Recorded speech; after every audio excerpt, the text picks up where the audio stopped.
Right. So this is how it gets and where it gets. That the immediate past Chief Justice of the Republic of Ghana, Sophia Akufo, who's been president of the African Court before, twice or so, that she takes a decision, and that is that pensioners have been demonstrating, protesting, or picketing at the Ministry of Finance every day. And on the 5th day, she decides that this is where I want to spend my time. And yesterday, the country, just too many people felt so proud of what she did. Let's begin with Clara. Clara, so because forgive me, because of where you stand, there are those who have been focusing on what she has done and asked the question. She said it, that look, she is in a privileged position. She has better terms of pension. Yes, she has bonds. She has money in bonds. She doesn't feel that she will be as affected as other people. And yet she feels that it is time for her to get in. What's ran through your mind when you heard the news that it was the former Chief Justice who had joined the pensioners there, and using language that was so clear and direct? Thank you very much, Samson. When this whole debt restructuring started, I promised myself that I would not say anything with respect to this issue. But I resent a little my decision not to speak on the issue on this occasion. First of all, I want to commend all the pensioners for coming out to make their voices heard, to use the democratic rights that we have in the Constitution to picket. This clearly states the reason why we advocate for democratic spaces and that we advocate for rights. It is so that everybody, because when you protect the rights of one person, it protects the rights of everybody. So I am proud of them, and I wish to commend them for coming out to make their voices heard in spite of their age.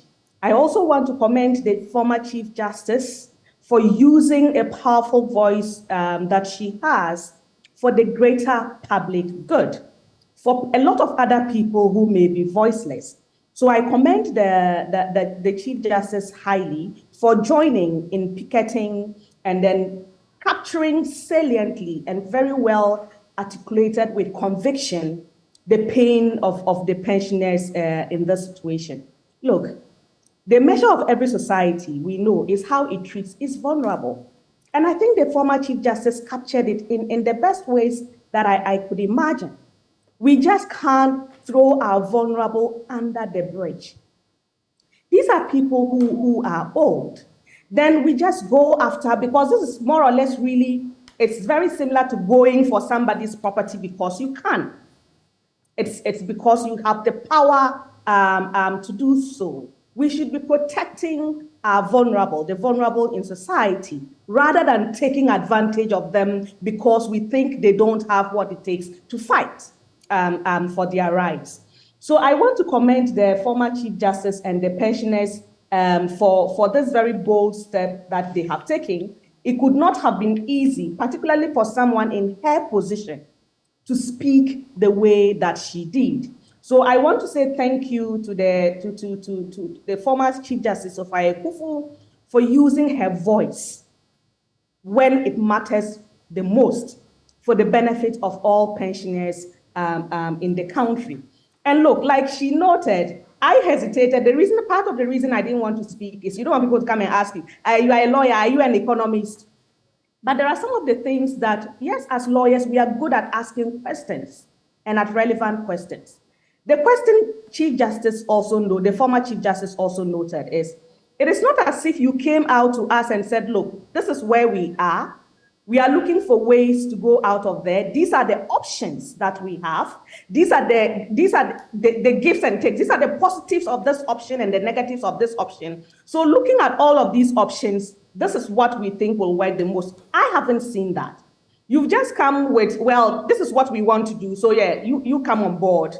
Or well, if you don't come on board, well, you are going to suffer. As the former Chief Justice noted, I don't think this is the best way to go about it. I think what the economist should be doing is not going after people who express their views and then showing whether they are competent to speak to the issue or not, but to address the things that they say. And most importantly, we should be seeing options that work, options that protect the people, rather than options that throw the people under the bus. Okay. And the current, of course, the issues that they are fighting, yes, I think it's a legitimate cause. I think we need to go back to the drawing table and find more, not just lawful and humane ways of handling the crisis that we are at the moment.